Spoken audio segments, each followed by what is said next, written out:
She's going to introduce herself. So Kathy, take it away. Okay, great. Thanks, Carol. And I wish you a speedy recovery. So I'm going to go ahead and spotlight myself, and we will start learning about how to make a real delicious treat. So I'm really happy that you all are here, and I hope that you, at the end of this, will experiment with making these, and this will hopefully become something that you make on a regular basis. This definitely is something that since I've discovered how to make these, I probably make them once a month, and they're a real treat. And so the way I'm going to do this is I'm going to start by showing you kind of where we're going to actually end, because, and I'm going to keep putting my laptop screen up and down, but here I've got some pre-made popovers. So you can see they're equally distributed. This is a popover pan that you can see. It's a specialty pan. You can get this for around $17, a quality one online. But I'm going to go ahead and throw these into the oven. And I think my sweet spot for my oven is 43 minutes. And so in 43 minutes, you all will get to see this batter transform. So let me throw that in and do it fairly quickly.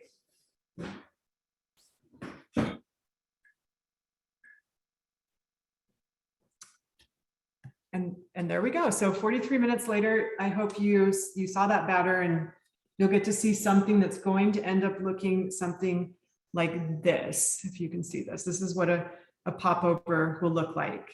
And they're pretty amazing, like a baking chemistry project. When they come out, they're venting with steam, and then I will open it, and they're hollow inside. So they're perfect for if you want to stuff them. So we'll go over that.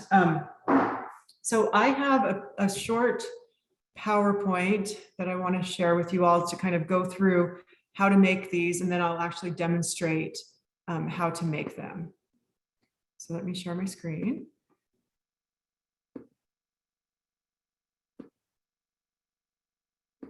There we go. Okay, and then let me get the right view. There we go. Okay, perfecting popovers. So my first question for everybody is, how many people, and you can put it in chat, have ever tasted a popover?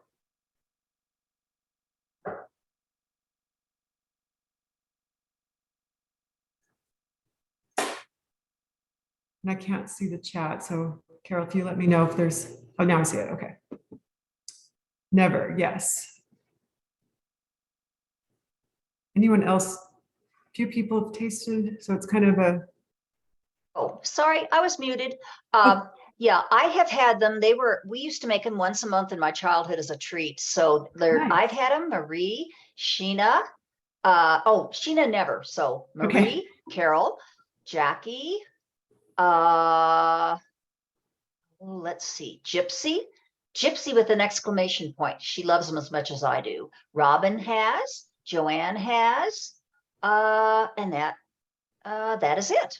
Okay, great. Well, thank you all for doing that. I just want to get a sense of like how many people have even heard of them. And Carol, that's interesting that you actually grew up eating them, because I think that they have fallen out of popularity, but hopefully they're coming back and making their presence on our dinner tables again.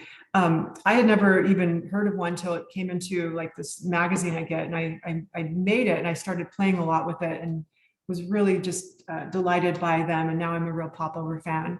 So where are popovers popular? If you want to put that in chat, like where do you think you would find these most likely on the menu? You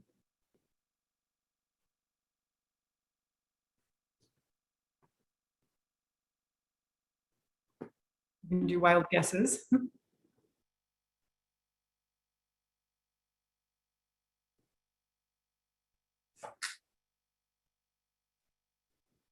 All right. Let me unmute myself. And I got to scroll up. We've got a lot of answers. Okay. France, England. It was in an English restaurant for Marie. I put Midwest because that's where I grew up.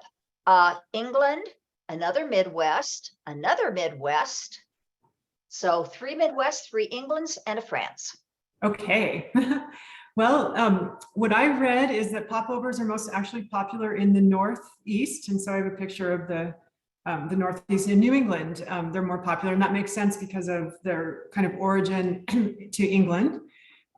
We will talk about, and I'm going to show you a quick video about their cousin, or actually probably their, the American popover is probably the cousin of the English Yorkshire pudding, which is like a popover, but it's like a condensed version. They don't pop, and they're not necessarily hollow inside. And I'll show you the difference of those, but so it makes sense that they're from New England. And, you know, in my entire life, I was thinking, when have I ever been served a popover or Yorkshire pudding? And I think it's just one time, and it was Yorkshire pudding, and it had like the gravy on top of it. So that's where I saw it. In terms of France, I don't know if I've ever seen one in France, but in England, that is definitely where you would find the Yorkshire puddings in different varieties. Okay, I'm going to go on to the next slide. So here, I'm just going to give you some tips about like what makes these pop and what makes them pop in a consistent way.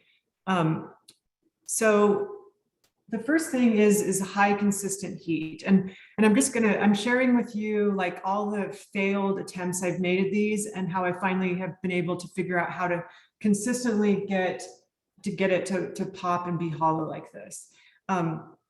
So high consistent heat is really important. So like if your oven should be preheated, like not as soon as it dings at 400, throw them in, like maybe let it go a little bit longer than that. Don't have the oven door open for too long, because this is like out of all of my recipes, I feel like this is the most chemistry heavy kind of cooking project. So it really is important that you like follow the recipe.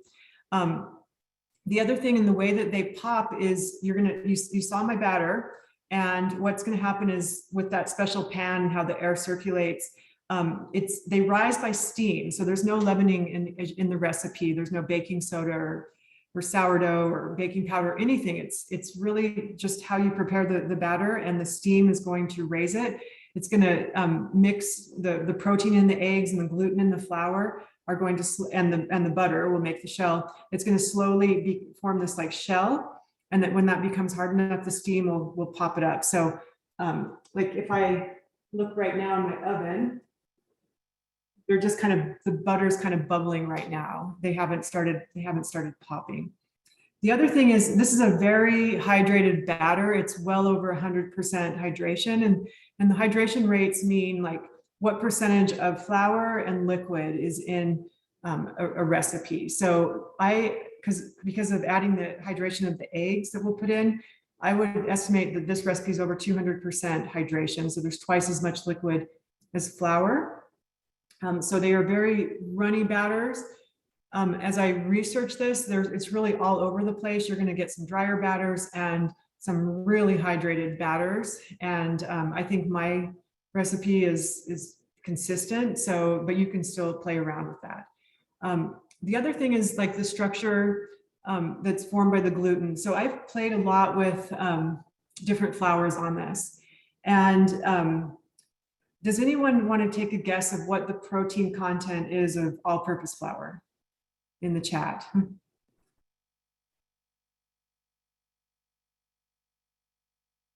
I don't know if this is something you all, oh, good, we're getting a response. Kathy, I do have a question. Yes. I'm not going to guess the protein. Sheena wants, actually we have an answer, 0 protein, one person says, and then Sheena has a question. Can you cook popovers in convection, gas, or electric ovens? And is there a preference? So that's a good question. The answer would be yes. I have a gas oven, so I haven't really tried. Actually, I have tried electric when I was at a condo, and it worked just fine. So it just makes sure that the heat is consistent when you do it. Okay. So that should work. Mm-hmm. And Gypsy guesses that there's 25% protein in high protein flour. Oh no, regular flour. Sorry. Okay. So 25% is a guess, and then Sheena says very low. Okay. She doesn't commit to a percent. Okay, so The protein content is like how much protein is in the wheat. So most all-purpose flour is around 11.7%. And so like a cake flour, which is much lower, the structure would not be as strong. And so you kind of need a strong structure for this. I have made this plenty of times with all-purpose flour. It worked. The bread flour, that percentage is getting into, it's 12.7 on average. Wheat flours are around 13 to 14% protein. And then I am going to share with you my magic baking ingredient is the semolina flour, which you use for making pasta. And you can make bread out of this as well. This, I usually just substitute a fourth of a cup of all-purpose flour and add a fourth of a cup of this. And because it has such high protein, it just makes popovers always work. So they were inconsistent until I learned about semolina flour. So just going to throw that out there. The other thing is, again, like I keep talking about the heat, but your ingredients should be room temperature if possible. You will be heating the milk up because, a little bit, because you don't want really cold batter. It's going to impact how they rise if everything is the ingredients are quite cold. The other thing that I have done where I have completely failed and actually burned them, and by just following everything, is I put 2 pans in at the same time, and that did something to the heat. They didn't pop, they like stayed really small, and then they just started burning. And so I would say that the sweet spot is just 6 at a time, at least in my oven. Of course, you can experiment with that.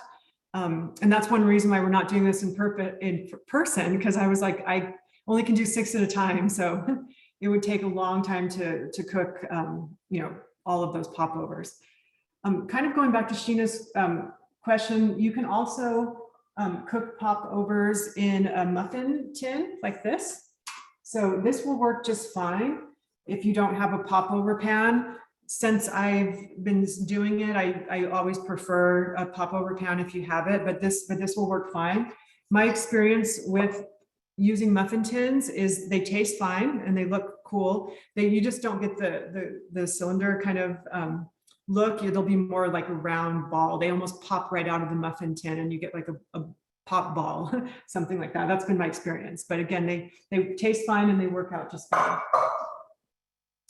So I also am going to show you about like the butter. I think butter is a real important component of this. If you research different popover recipes, and maybe if anyone wants to share, if you've made them yourself, what you think about the butter issue. I have put them in the recipe before, and I didn't get them to pop when it was actually blended into the batter. And so the technique I use, and I'll show you, is I butter the rim of the pan, generously butter it. So there's no butter in the actual batter, it's around it. And the other thing is about butter is, again, that has to be at room temperature. And I don't know if anyone has one of these, like I never keep my butter in the refrigerator anymore because this thing always keeps at room temperature, and I've never had it mold or anything. So that was kind of a discovery for me. But you would have to smear the pan with the butter, which we'll show, and you can't have melted butter. That's just not gonna work because it's not gonna stay coated on the side, and you've got to get that slow melting. The other thing is I've never tried Pam or any of those sprays. I just don't think that you would get the crispiness and that buttery flavor if you use that. And then the other thing for consistency is keeping that heat. So this is something you would not want to be opening the oven to keep checking on, because they're really fun. I'm going to look at them right now, and they're popping right now. So I wish there was a way for me to show you, but they are starting to rise right now. And then again, like that heat, make sure that they're not going to burn, and they're just going to get this slow, beautiful rise. And Carol, do you remember, like, when you would make them, where were you on the butter issue? Would you put it in the batter, or would Okay, you put it and it's funny, I forgot, I was going to get out my mom's, I've got one of those little recipe boxes, that we used to keep cards in. I was going to get out my mom's recipe, and I forgot to, but I tell you, this was in the 1960s. I don't know where she got the recipe, but we didn't have popover pans. We had Okay. muffin tins. And sometimes she would use bacon grease because people ate bacon back then Yes. instead of butter. She melted the butter or the bacon grease. But again, you know, in 50 years, well, 60 years, I know the recipe's been perfected. I would say, and we had the oven on, I believe, 450 for the first 10 minutes. And then without opening the door, you would turn it down some. And I would say 70% of the time we'd be successful. They weren't quite as beautiful as the ones in the popover tin, Mhm. but and then, you know, sometimes they would collapse. Yes. But if they collapse, then, you know, they're like Yorkshire pudding, which we would also do for Thanksgiving. So Yes. I and the seminella flour, Mhm. I'm tossing the old recipe and I'm going to start making popovers again with your recipe. Oh, great. So Okay. Well, thanks. and yeah, thanks for that. Like, to share your real experience and like kind of historical experience with popovers. And we are going to talk about the different kinds of fat. So Yorkshire pudding usually is with some sort of like animal fat. That's how they're made, and they're much more savory. And so, and again, like if you want to do the butter, you could do salted butter or unsalted butter, depending on how savory or sweet you want it to be. But popovers traditionally would be with butter. My recipe is a 400-degree oven. A lot of the recipes I was looking at use 450, and I finally decided not to do high heat like that because it kept burning it for me. So again, you might want to experiment with that. If you're finding 400 is you're getting raw popovers or they're not popping or something, you might want to experiment with the heat. But for me, the sweet spot is 400.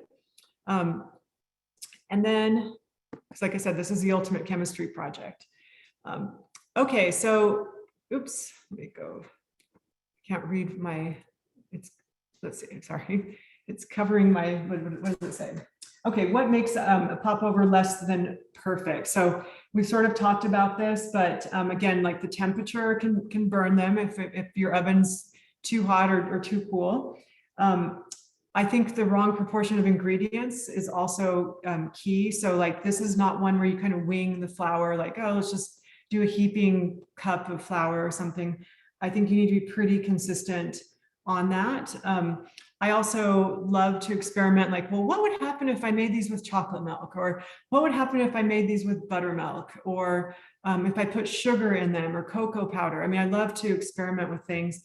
And the final result of that is stick with the recipe because they just didn't pop. They looked like this picture here, which is a Yorkshire pudding, and they collapsed upon themselves. And I just couldn't get that rise if I used buttermilk. I mean, when I did buttermilk, I almost got this, I feel like I've never seen what I created in my whole life. It was like this weird spongy thing that it didn't even look like that. So it tasted okay. So maybe I'll make that later, but what we're going for is like these really pretty, hollow, steaming,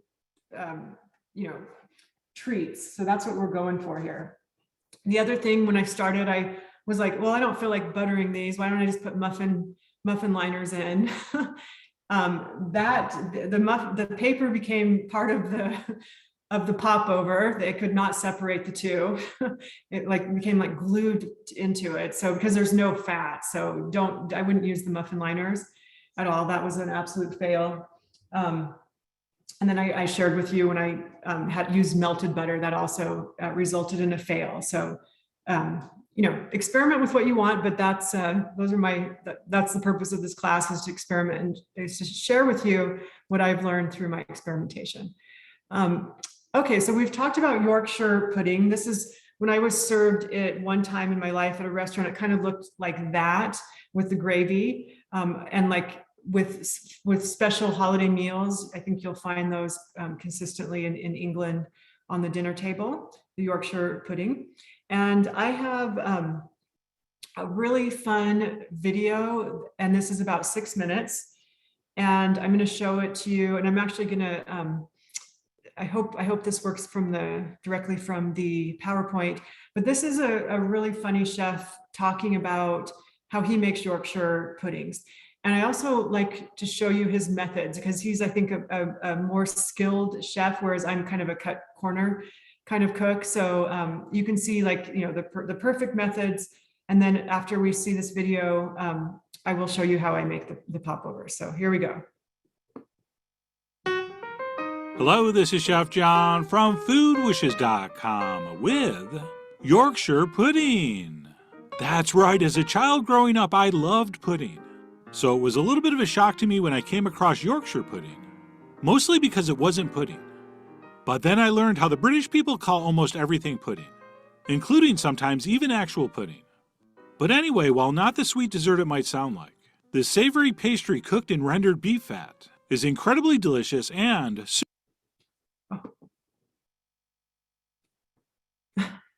Sorry about that. Let's see, get this to work. super simple to make. So with that, let's go ahead and get started with a very basic batter, which will begin with 4 large eggs. And what we'll do here is toss in a nice big pinch of salt, and then whisk these vigorously for a few minutes until we have something that's light in color and very frothy.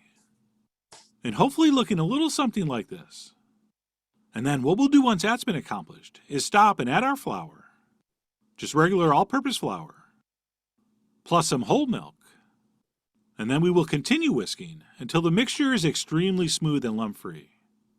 And yes, you can definitely use a blender for this, but then you'll have to clean it, plus you don't get the exercise from stirring manually, which according to my calculations will burn as many calories as one of these Yorkshire puddings contains. Although I should mention I'm basing that on no facts or actual studies or tests, but simply on feelings, which apparently these days is all you need. But either way, like I said, we're going to mix this until completely smooth and lump-free. And what you should be ending up with is a very, very thin batter that will just barely coat the back of a spoon. And by the way, if you do this and you see little chunks of flour on the back of the spoon, keep whisking. And that's it. Once our batter is done, we can go ahead and transfer that into some kind of pourable container. At which point we have a little bit of controversy. Okay, some folks say you can use this straight away, while others insist it must be refrigerated before you use it, which I think is probably not a bad idea. Although truth be told, I have tried it both ways and didn't notice a huge difference. And then once that's set, we can move on to the next step, which is to cook a prime rib, or any kind of fatty beef for that matter, since traditionally it's these drippings in which we cook our Yorkshire pudding. And what I did was strain that into a bowl, and once refrigerated, it's going to look like this. All right, very light in color and quite hard and firm. And then if we're not using it fresh right after we roast our beef, what we'll have to do is go ahead and warm this up, which I did in the microwave, to get it back to its liquefied form.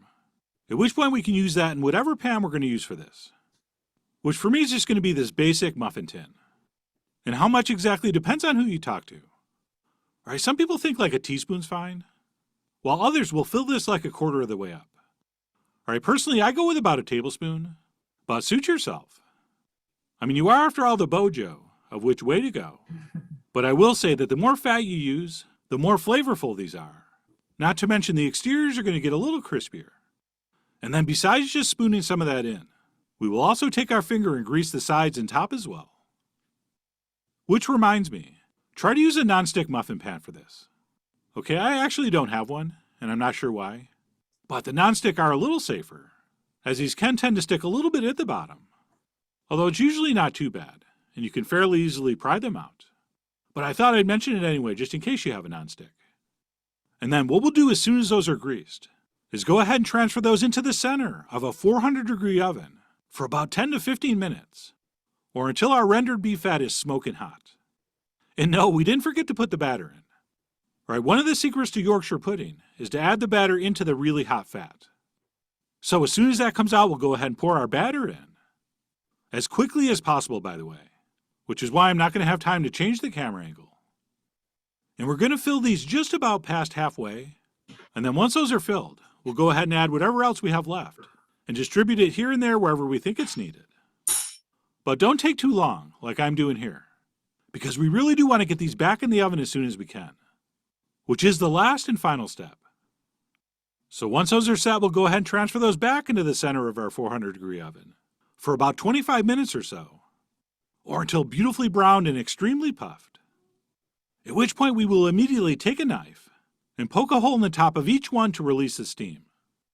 Okay, some of them are going to form a natural vent, but for the ones we don't, we will make sure we poke a hole to release the steam. Otherwise, what will happen is these cool, as a vacuum will form, and they will kind of get sucked in and shrunken down. which they will sort of anyway, but by poking that hole and releasing the steam, they will not collapse as much. And that's it. We're going to want to serve these as soon as we can. And I'll go ahead and taste one of the smaller, less impressive looking ones that did, as predicted, stick a little bit at the bottom. And by the way, if you use a spoon, you could get that loose in like 2 seconds. But if you want it to take much longer, go ahead and use the point of a small knife. But anyway, I got it loose and tore in for a taste. And these really do have such an interesting texture, since the outside is kind of crusty and crispy, while the inside stays more tender and custardy. And yes, this was way too hot to eat, but I did it anyway. And you really do want to serve these as fast as you can. Okay, traditionally right next to your meat, smothered in whatever gravy or sauce you're using. Which, because I'm doing this on a different day, I did not have, but wish I did. But anyway, I went ahead and tossed those in a basket so I could take some pictures. Of course, placing the best looking ones on top. And then went in for another taste, because even plain these are very, very good. So that is your basic Yorkshire pudding cooked in a muffin tin. But if you want, you could do the exact same procedure, but use a larger popover pan like this, with twice as much batter in it, which will give us the same product, only much larger and more impressive looking. So if you do have one of these popover pans, that's a great way to go.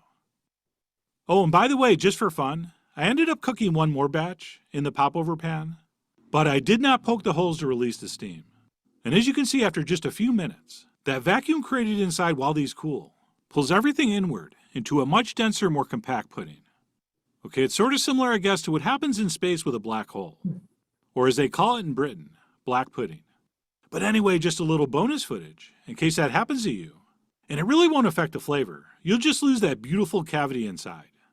Speaking of which, if you have any of these things left over, especially the bigger versions, they are perfect to open up and fill with some kind of beautiful meat salad. In my case, some cubed up leftover prime rib that I dressed with some mayonnaise and sour cream and horseradish and chive and black pepper and a little pinch of salt. And there was one other thing. Oh yeah, a touch of cayenne. And I went ahead and finished that off with a little black pepper. And that, my friends, was just a magnificent sandwich-like experience. And by sandwich, I think I mean pudding. But anyway, that's it. My take on Yorkshire pudding. Whether you're roasting a prime rib for the holidays and want to give these a try with the rendered fat, or do them with some kind of equally delicious fat, I still really do hope you give these a try soon. So head over to foodwishes.com for all the ingredient amounts and more info. About to stop. So I'm glad you all got to see like a totally different kind of thing of how, where where popovers originated, where American popovers or American Yorkshire pudding originated. So as you can see, like, he used like different techniques, like, preheating the fat. I thought was something that won't happen with popovers, and chilling the batter. And like he said, he's noticed it doesn't really matter. And so that's another good thing to experiment with, is like, if I do it like this, does it matter or does it not matter? And then at the end, when I show you the popovers that they're looking just beautiful right now, I will show you how we can stuff them, like how he showed you with his roast beef salad. I can show you just different ways of how we can stuff them. And then I would like if you want to share your ideas on how you plan to stuff those. So, okay, I'm going to stop sharing my screen. And Carol, is there anything that I should know about in the chat? Everybody loved the chef's sense of humor. Yes. Yes. I love how he said, this has as many calories.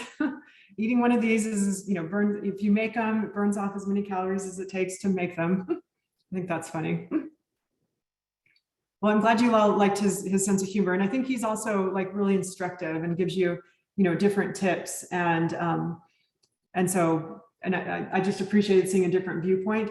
I will say one thing, going back to my popovers, is again, that semolina flour will get you that structure that I've never had it collapse upon itself. So if you use lower protein flours, you might get it to collapse, but with how much butter I use and how I coat the sides to get this great crust, I have not had it collapse. So that's just a different option.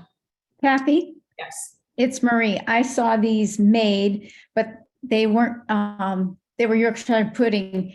in a restaurant in California years ago. There was a restaurant called Lord Charlie's Prime Rib, Okay. and a friend of mine worked there. So I was able, she asked me if I wanted to come there and watch when they made them.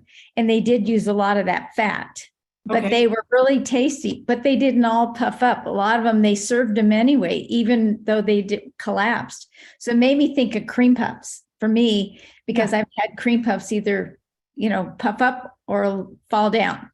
So Yes. sure, it's something that was put in it. Yes, definitely. And like, again, heat and the temperature of the ingredients can all impact those kinds of things. Yeah, they were pretty heavy. Okay.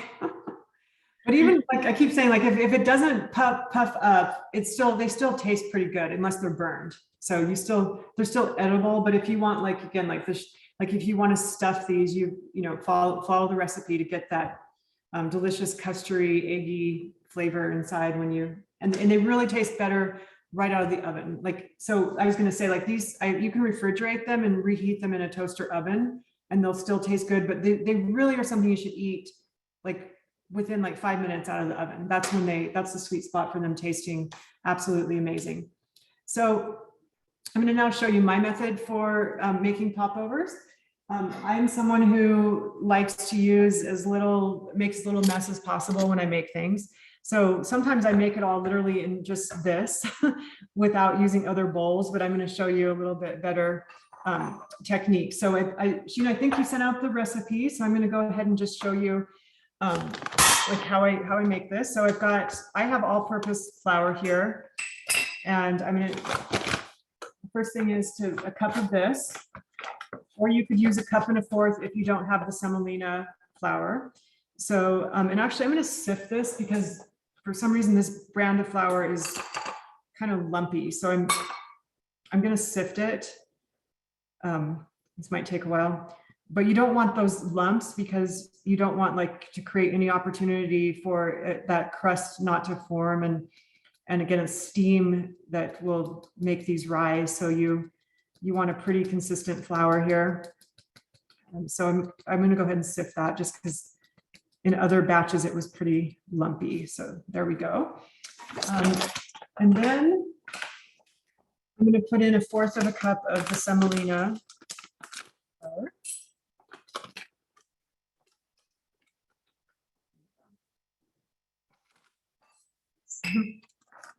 And then 3/4 teaspoon of salt. And you might want to adjust this. So if you're using like really large sea salt, you might need a little bit more salt. Or if you're using really fine salt, you might need a little bit less.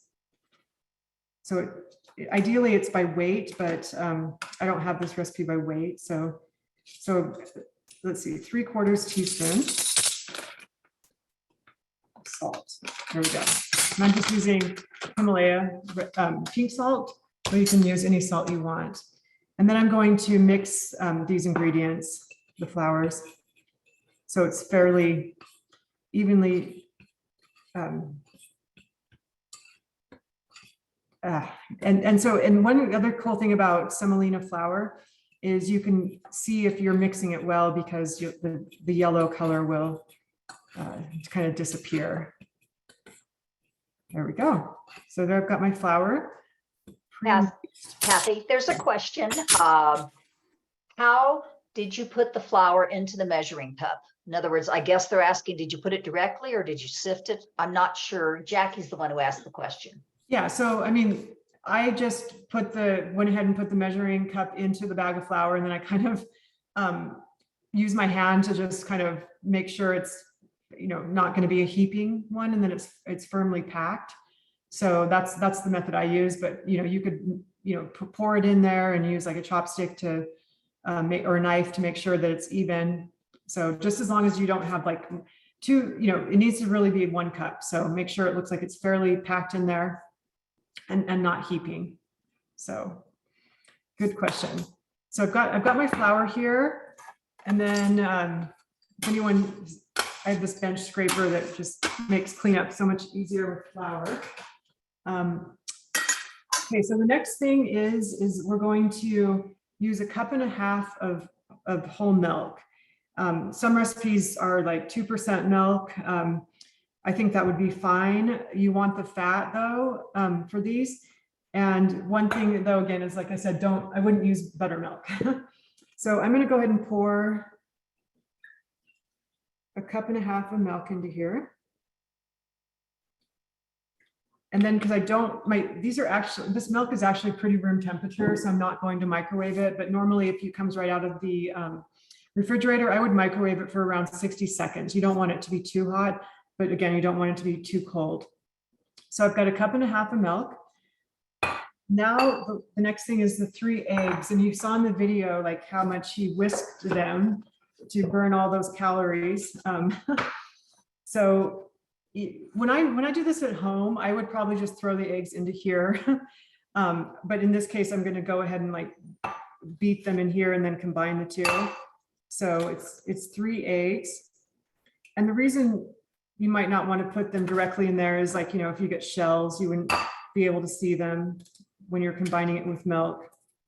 Or if you ever get that really odd egg, you won't be able to really see that either. So. Okay, so I've got my three eggs, and then I'm going to beat those. Different recipes will say like, and you saw from what he was doing, to make the eggs as frothy as possible. I would say that my experience is I would definitely beat them either with a whisk or with a fork, but they don't need to be like, I think, too frothy, because I've been able to be successful without it being too frothy. Not like you're making like a cake where you really have to have like, you know, the egg whites at a certain level. So I'm combining the eggs with the milk, and we'll whisk that until the yellow. And I would say, like, you absolutely, if you want to make popovers, you definitely need something with the spout, because it will be really difficult to fill the tins if you don't have that. And then I'm going to combine the flour into the liquid. And then we will slowly whisk this so the flour is not falling out. Because again, we want, the science is so important in this recipe. I'm trying not to get the flour to fly out. And like from the video you saw, I agree, you don't want lumps in this. And one thing you can do if you're finding that it's lumpy is if you have like an immersion blender like this, that you can also put that in there and you get a pretty consistent texture. So you could whip it that way to make sure you don't have the lumps. If you ever make like French crepes, I would definitely recommend using an immersion blender. I think it gives a really great, it creates a great consistency for the batter. So I'm just kind of looking to see if I'm getting any lumps. And this looks pretty good. So we're almost ready to go here. And we've got everyone 5 minutes left on my timer, so you can start seeing these beautiful popovers that are, you won't believe what they look like. I can't wait to show you. So I'm going to show you then like the butter technique. So I've pre-buttered, see this. So I pre-buttered most of these because it takes a long time to do this. So I'm going to show you just how to butter 2 of them. So, and like we saw in the video, he's like, you know, some people say it's 1/4 cup. Some people say it's a teaspoon. He goes with a tablespoon. I usually like, you know, cut off a little bit of butter, and that's about pretty thin. That's about how much I think is right. And that usually is, I'm able to coat the entire tin and the bottom with that much butter. I don't know how much I would say that is. But again, like that's what's fun about popovers is you can experiment. But you can see like I'm just rubbing it, make sure I get it on the bottom and all the way up the sides of the pan. And if you're using a muffin pan, then you would just do the exact same thing. Make sure you coat the bottom of the muffin pan. Okay, so there we go. I'm gonna go wash my buttery hands. I'll be right back.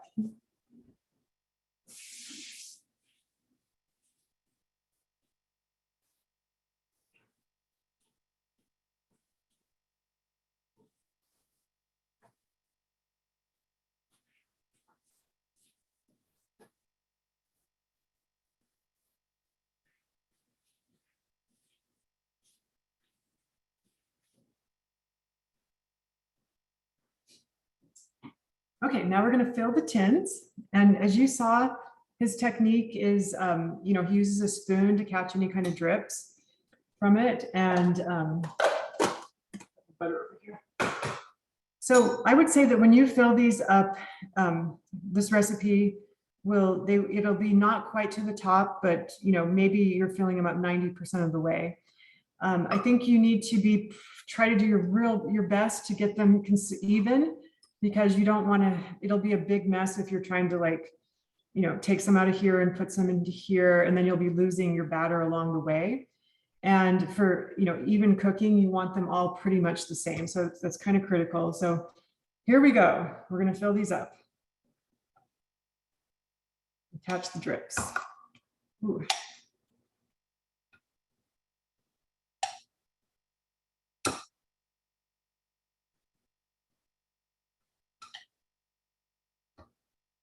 You can see this batter, it's about the consistency of, it's extremely runny. I would say it's even less thick than cream. Kind of like a crepe batter. Definitely not pancake batter. It's definitely thinner than that. So I'm just kind of looking at, do these look fairly even? Kathy, a question. Yes. So with the designated popover pan, just the spaces between make it special, as opposed, I guess, to a muffin pan. Yeah, I think that allows for more of the heat to circulate around them evenly.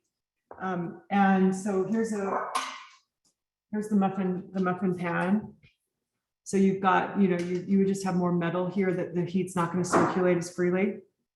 But again, they're still gonna work in this kind of pan. You'll get them that look more like what he was showing, like a little bit more rounder and not so much like a cylinder. So they're still gonna work just fine and they'll taste fine. But again, it's like these just allow for that. The heat again and the steam to just work its magic in the oven with this kind of pan. So if you are interested in, pursuing these, like I said, it's like $17 online. I think it's definitely a good investment, but you might want to try to make one or two in a muffin tin to see if you like the taste of them and if you can really see yourself doing them. As you saw, the ingredients are really simple. I mean, this is a really simple recipe as long as it's followed and that everything's buttered in the way that I demonstrated. I think all of that would matter. So after this class is over, I will bake these again, but that's kind of where we are. I have 35 seconds left and you all get to see these unbelievable popovers. I'm so delighted that they are working out, because I was dreading if the class happened and I showed you these popovers that didn't pop. So, and I will admit, I was, before this class started, I was, making all the batter. So it sat out a lot longer than I'd ever had before. So I was like, either this is going to be a fail, or maybe I just learned something new, is that you should let your batter sit out longer if you want even better popovers. So we'll see that in a second. And Kathy, yes. yeah, I'm looking at the chat box again, and I think this is a really valid comment. Yes. Cheryl says, I really appreciate watching you make the popovers versus just reading what to do. Okay. And I agree that hands-on or the visual is, because yeah, it's much better than just reading a recipe. Thank you. Yes, absolutely. Okay, here they are, everyone. let me put this down and I'll show you what just happened. Okay. Well, thank you for that comment, because yeah, I mean, I just want you to see how easy they are. So here we go. Look how those popped up and they're starting to vent. And so like I said, like I did something different. Like I had the batter at room temperature for much longer than I ever, and I've literally never seen this. I like, look at the weird, look at that. It's like it became like a, it's like it became like a cone and like this perfect circle. Now I have these perfect circles and then the steam popped off. So I don't know, these are extremely crispy and strong. You can see that. And they don't stick. And they just have a perfect shape. They're fairly hot. I'm just fascinated. Like, look at that thing. Kathy, we're getting comments. Wow, poofy. From Yes. another person. I think they're beautiful. And then Gypsy says, Kathy's easy, quick, small countertop, one bowl mixing fork method encourages us to jump in and make these. They look like something easy, somewhat forgiving, yet so satisfying to bake. I think, Gypsy says, I think I could do this in my sweet petite kitchen. I need to take that quote and put it in my presentation. There you go. And ooh, Sheena says, ooh, look at that steam. Yeah, that's what I was trying to show you. I was like, Yeah. these This is bringing back so many memories, Kathy, for I'm me. so happy to hear that. That's so awesome.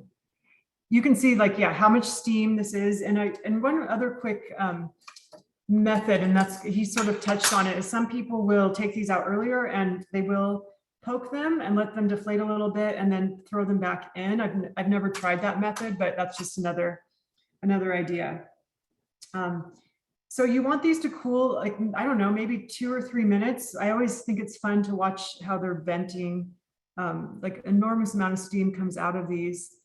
But, and then I want to just show you like how different it can be. So like this one I made earlier, and like you get this, I got this weird bottom, and this time I get a weird top. So I don't know why, but again, they still will work. Okay, so, oh, that is hot. I'm going to show you how to stuff them. So if anyone's looking for something, if you celebrate Easter, like if you're looking for something to serve, I think popovers are a lovely thing to serve. So I'm going to show you different things that you can do with them. What I do in the morning is, after I make these and they come out, I want to show you how, if I open it, look at all that steam. Ooh, it is hot. Okay, look at that like pocket that is formed. And these are like almost completely hollow, but like this part is like, tastes like egg custard or something. It's just, honestly, I don't even think I've ever tasted anything else like it. It's just absolutely delicious. And again, these are pretty high protein snacks. I went ahead and scrambled some eggs just to show you like what I do in the morning. Is I stuff this with scrambled eggs and sometimes like bacon or sausage or whatever you like, or spinach.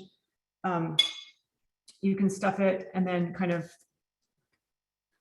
just eat it like it's a burrito, like a popover burrito. So that's one option.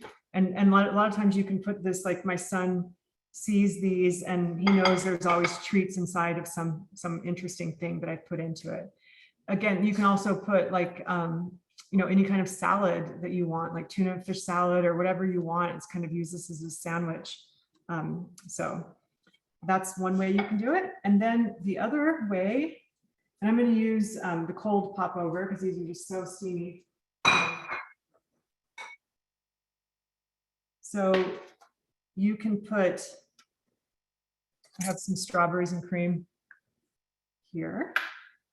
And as you can see, the dog is looking and saying, I want to pop over. But here's just some whipped cream that you can just throw in there. And this will taste like strawberry shortcake. And just throw some strawberries in there.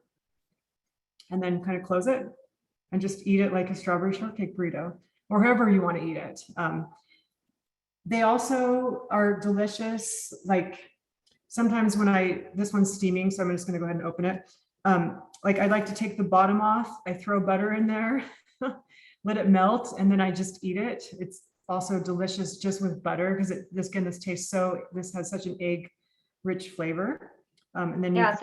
Kathy, what we used to do, we would poke that, and when they came out of the oven, we just take a sharp knife, Yep. poke a slit in the top, wait a couple of minutes, which was really, really hard to do. Yes. Then we'd take some butter. We wouldn't open it up. We'd take some butter, drop it into the popover, pick up the popover without opening it, swirl it around, and then put jam or preserves in there. And then we'd tear off one little piece at a time. And it was almost like a secret passageway with little pockets of buttery, jammy goodness. Oh, I love that. So where would you put the butter? Like you'd put it in one of the vents, or? We would, when we took the popovers out of the oven, we would take a knife and just put a slit to slightly open to let the steam out. And in that slit, we would put some butter. And then again, you kind of let the butter melt, and it would go into all those little passageways. And then we'd put the jam in there too. And it would also, because it was warm inside, it would just spread the wealth, spread the goodness. That's a great image. I can just imagine doing that, because it's just like this heavenly treat when they come out. Look how steamy that is, to have that gooey, buttery, eggy, and then like, yeah, I have some jam here. Like you could put the preserves in. You can do cinnamon sugar, or you can just eat them plain. There's just so many different ways to enjoy them. And again, there are these beautiful presentations. This is pretty fast, but people are not expecting to like open this. Like my son loves to open it like it's like a treasure, and then like, whoa, what's inside of it today. So it's just a really unique type of pastry, and it's a really easy, quick bread too, as well, because like I said, it works perfectly as sandwich bread. But again, they really taste good when they're fresh out of the oven. So that's kind of all of the tips and tricks that I have for making popovers. I hope that you all do go and try them yourself, and let us know how they go, and let us know if there's any challenges. Again, just experiment. You will get it right. And with that, Carol, any other questions or? Yeah, there are kudos, and there was a party horn blowing confetti because you were successful. Yes.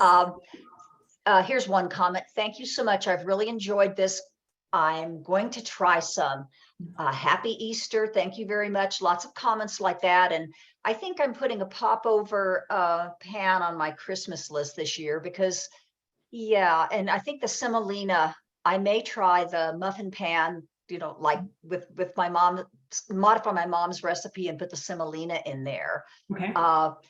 Yeah, lots of kudos. Thank you. And before I do the little closing and mention some other classes, Kathy, I don't want to put you on the spot, but I'm going to make a personal request to reprise your class where you make crepes, and galettes. We have to do that again one of these days. Okay. Yeah. Absolutely. It would be similar to, the recipe is almost similar to this. So it's just, again, it's a different way of using it on a hot skillet. And one quick thing is, like, I still have my parents' Monsieur Crepe maker from the 70s that they got for their wedding. Oh, that's hilarious. And I use that. I keep thinking the house is going to start on fire when I use it, but it works just fine. Yeah.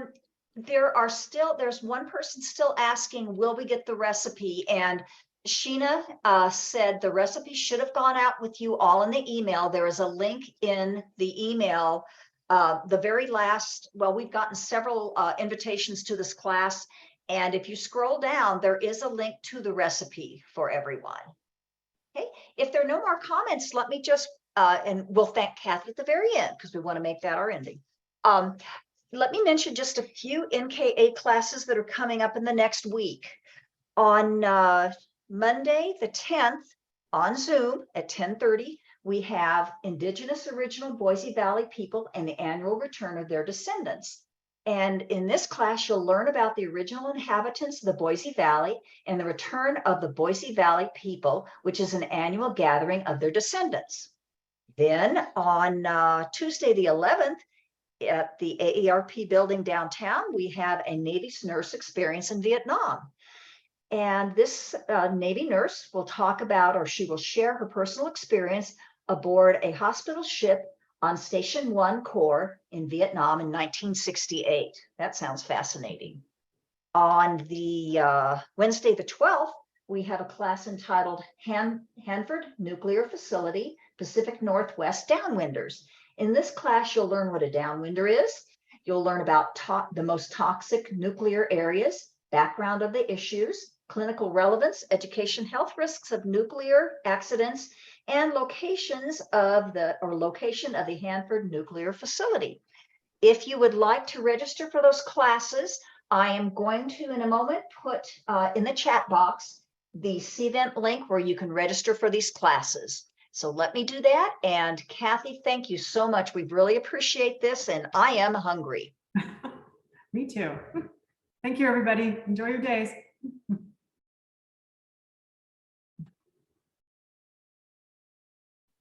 All right, everyone, we may leave class by clicking on the red button. And now that we're all hungry, let's do lunch.